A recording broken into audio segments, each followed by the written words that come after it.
Hello, everyone. So today we're going to continue our conversation about phase diagrams by looking a little bit more closely at the liquid phase and what sort of interactions may happen at the liquid-liquid level. So not too surprisingly, a good place to start is looking at the thermodynamics of mixture. And for that, we can go back to our good old friend, the regular mixture. So again, in an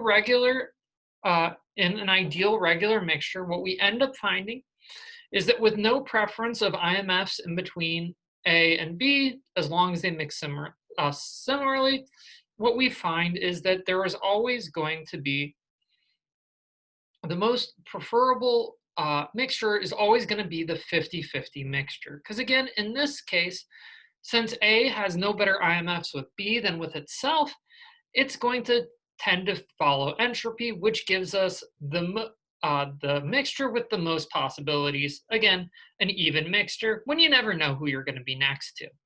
So again, for any ideal solution, they're always going to be miscible, and the most favorable state is always going to be the perfect 50-50 mixture. However, things get a little bit messy once you get to a real solution, because at this point, there's going to be a certain preference of IMFs of one species with another. And we're only going to find miscibility if there's only one free energy minima present, just like for the ideal case. Because what's going to end up happening is that, again, for a regular system, we can observe that as the two systems have essentially weaker and weaker IMFs, more or less as A tends to prefer itself more over interacting with B, what we're going to find is an increase in the interaction energy given by psi. So in this case, as our interaction energy starts increasing, what we're essentially doing is adding a repulsive term over this even mixture, because more or less they don't want to be hanging out with each other. They'd much rather hang out with themselves. And that's really where this energetic penalty comes from. And it gets more and more significant the more dissimilar their IMFs become, until you reach essentially kind of this critical point around a psi of 2, at which point we kind of lose our minima. We have kind of this flat interaction, so it's equally favorable to have a mixture anywhere from about 0.4 to 0.6. Unfortunately, once your psi gets greater than 2, what we find is there's now an energetic penalty for a perfect mixture, simply because it's too much to ask A to hang out with that many molecules of B. And what we end up finding is above this point, we find 2 minima a little bit further out. And one way of looking at this is what we have is 2 contaminated phases appear, where I've got one phase that's rich in A, but poor in B, and a second phase that's rich in B and poor in A. So again, one classic example of this is the good old example of oil and water. Oil being very hydrophobic and water being the very definition of hydrophilic, don't like to hang out with each other. But if you mix oil and water, you'll always find there's going to be a little bit of oil in the water and a little bit of water in the oil, because there's just no beating entropy. Entropy will always dictate some extent of mixing of liquid phases.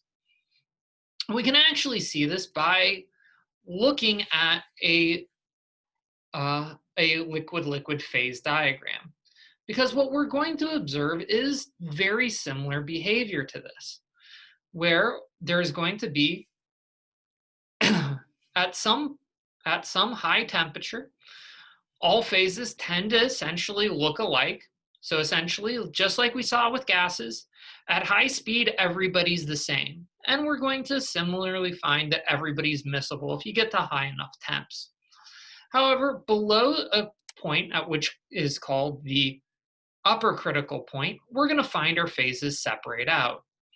At this point, what we'll end up finding is, say in this example of nitrobenzene, in hexane, what we find is below this upper critical point, it's going to split into a nitrobenzene rich phase and a nitrobenzene poor phase.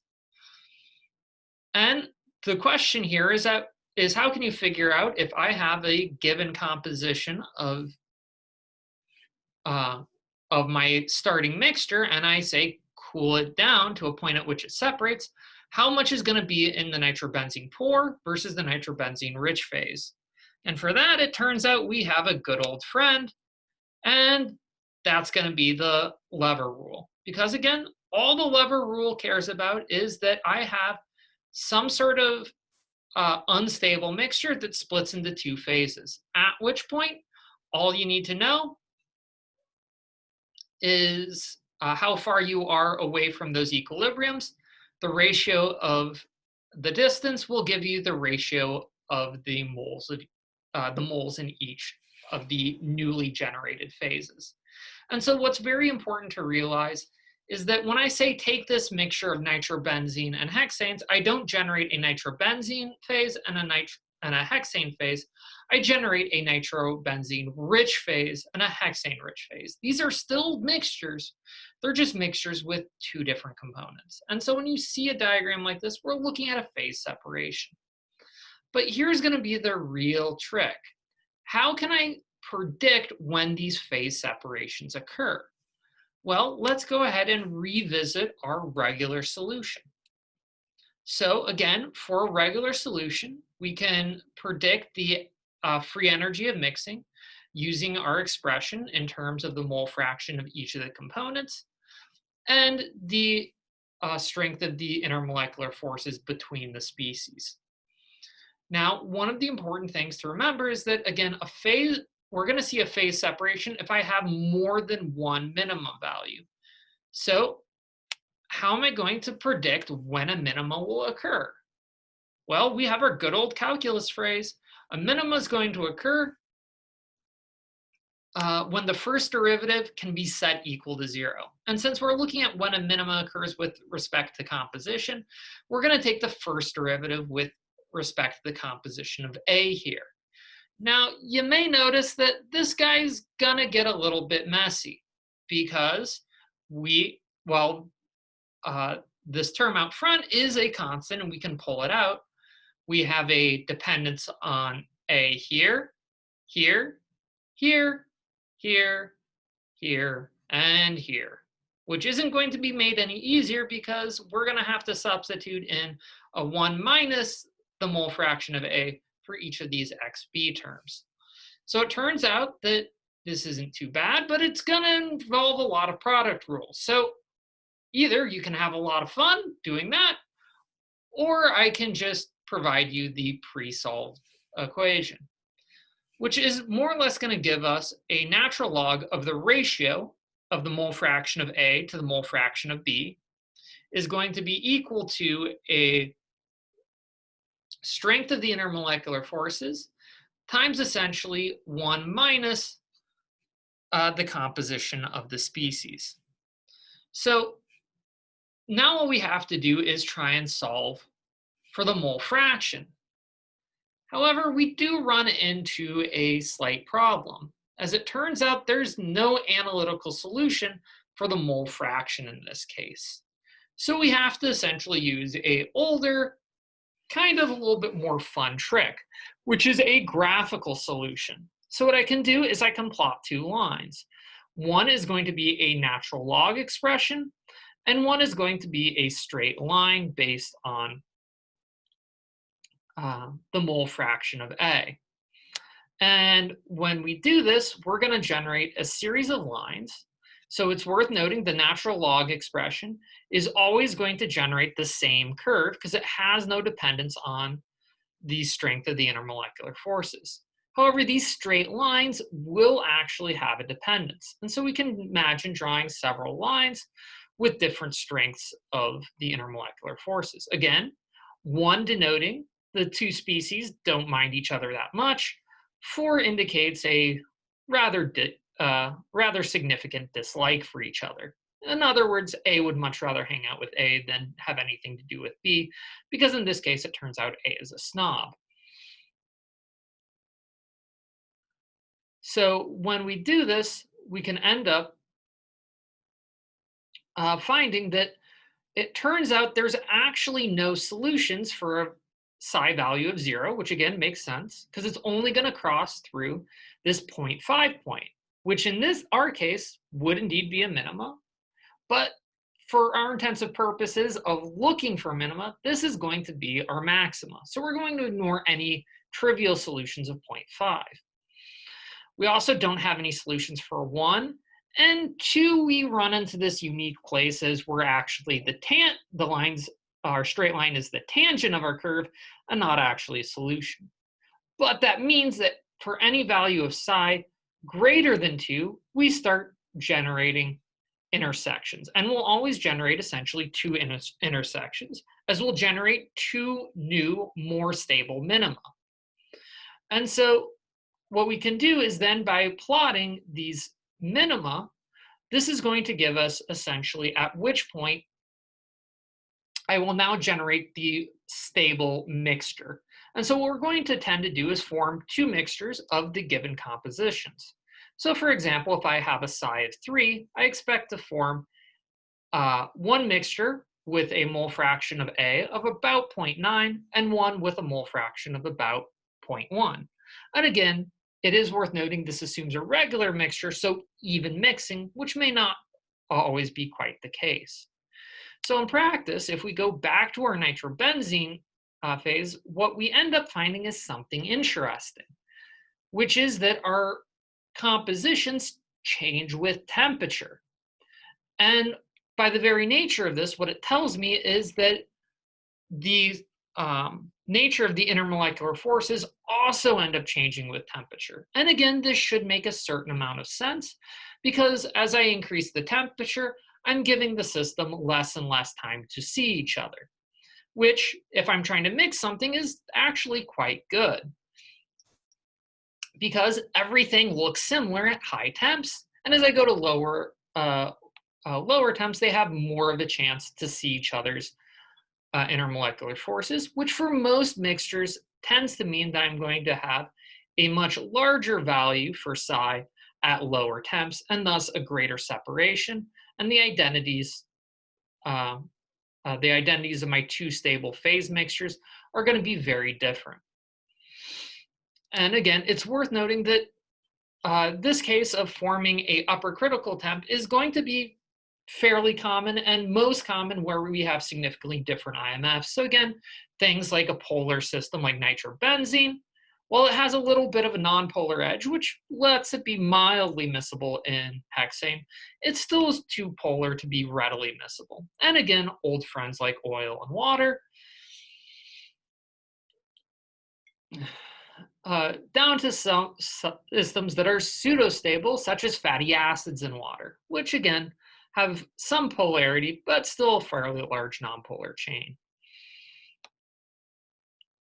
However, one of the things that's worth noting is if this system were to be truly regular, we'd expect to see a symmetric shape to the curve. However, it's worth noting that many systems do show this degree of asymmetry, which is often exhibited in a system where we have uneven mixing, thus a little bit more unpredictable entropy of excess, thus a slightly skewed form.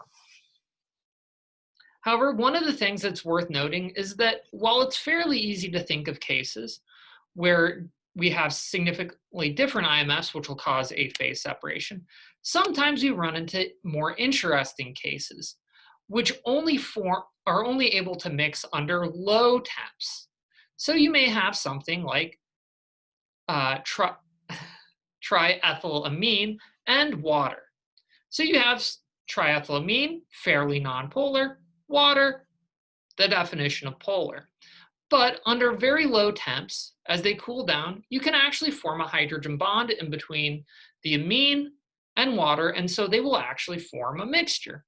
However, as you heat the system up, now I'm not giving enough time for the water to find that good hydrogen bond, and it would much rather be lazy and go hydrogen bond with itself and separate out. And that's actually indeed what we see, is that some of these complexes form what's called a lower critical temperature. So they're able to often form good bonds at low temperatures, and then when heated, essentially they're much more likely to go for the easy option because they have enough energy to do so and will separate out into two phases. In this case, triethylamine will tend to form with itself, and water will also tend to form with itself, generating two phases. And you can again predict the ratio based on the lever rule. However, you can also imagine some cases where things get a little bit more entertaining, such as nicotine. So it turns out that when you mix nicotine with water, something interesting happens because nicotine has several nitrogens, which means it's able to form hydrogen bonds with water under low temps, specifically or below about 61 degrees. Uh, Nicotine is pretty much fully miscible with water, which is wonderful if you're trying to, say, make a vaping apparatus. However, something interesting ends up happening is you say heat the system up a bit. Most significantly, what ends up happening is that now the fact that nicotine is mostly nonpolar kicks in, and nicotine and water will separate out into two different phases. And this will essentially dominate over most of the range. However, as long as you keep the system under enough pressure to prevent volatility, then something actually very interesting ends up happening. If you heat it up high enough, well, now they're moving so fast they can barely tell who's who anymore. And so again, they're miscible. So it's entirely possible to have some species like nicotine and water, which are going to be miscible under low temps and high temps, but in between, they're going to essentially break apart due to their dissimilar intermolecular forces. And you can imagine that many systems like this might be of great interest to industry because in some cases, they may want them to be able to be mixed together to be packaged. However, if you're trying to volatilize nicotine, you'd probably want to go ahead and separate it out into its own liquid phase, which you can indeed do based on this phase diagram. However, one of the things that we're ignoring here is the fact that both water and nicotine are also fairly volatile. So if I've got two liquids that are slightly dissimilar but volatile, we're going to see many of these behaviors we've been describing come together. So under, say, a lower temp regime, these systems just might not like each other. So if I have a mixture of, say, A and B under this low temperature regime, it's going to separate out into a B-rich component and an A-rich component. And this is going to happen until I say heat it up enough that now they're essentially warm enough. I got a good mixture. Who doesn't love this in cooking? It's how you essentially get things, get all your flavors to go into maybe solvents they don't like, whether it's a polar fragrance moving into oil or a non-polar fragrance moving into water. Heat will cure all. However, one of the things you have to watch out for is if you heat it up too much. Because if you heat it up too much, then we have to worry about our good old friend, volatility. And at this point, what we end up finding is the system will essentially separate out. And so if I take this system of A1, where now it's a perfectly miscible system, I'm going to boil it, collect the vapor, condense it back down into a liquid, keep on cooling it back to the same temperature I started with, and I'm going to generate two different phases of the liquid. One is going to be a liquid slightly richer in B than I started with, and one is going to be a component of liquid that's much richer. And you can also imagine this as another potential trick of how you might be able to move past an azeotrope by essentially, instead of trying to boil it out, try and use liquid-liquid separation instead.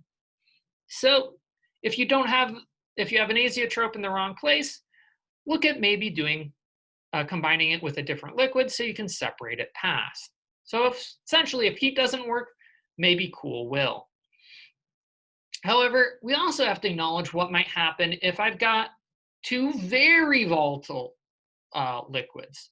So what may end up happening if my liquids are too volatile, well, then this boiling point's gonna come down.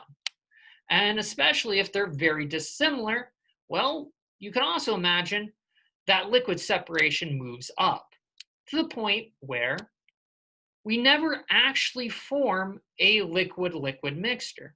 So I may have, say, a mixture of A and B that at low temps separates into two liquids, one B rich, one A rich. And then if I keep heating it up past a certain temperature, in this case about 320, well, here's the interesting point. If I'm below 3 or above 320, I'm no longer going to separate out into two liquids.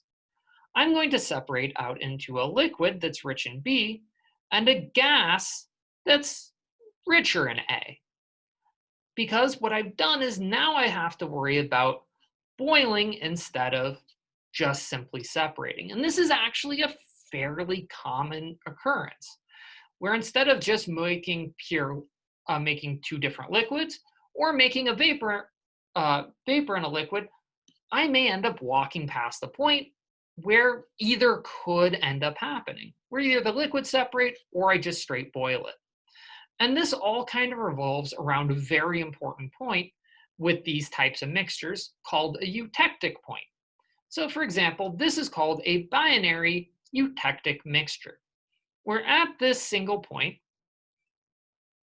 I'm essentially slightly generating a little vapor, but not much, and the vapor has essentially the same composition as where I started.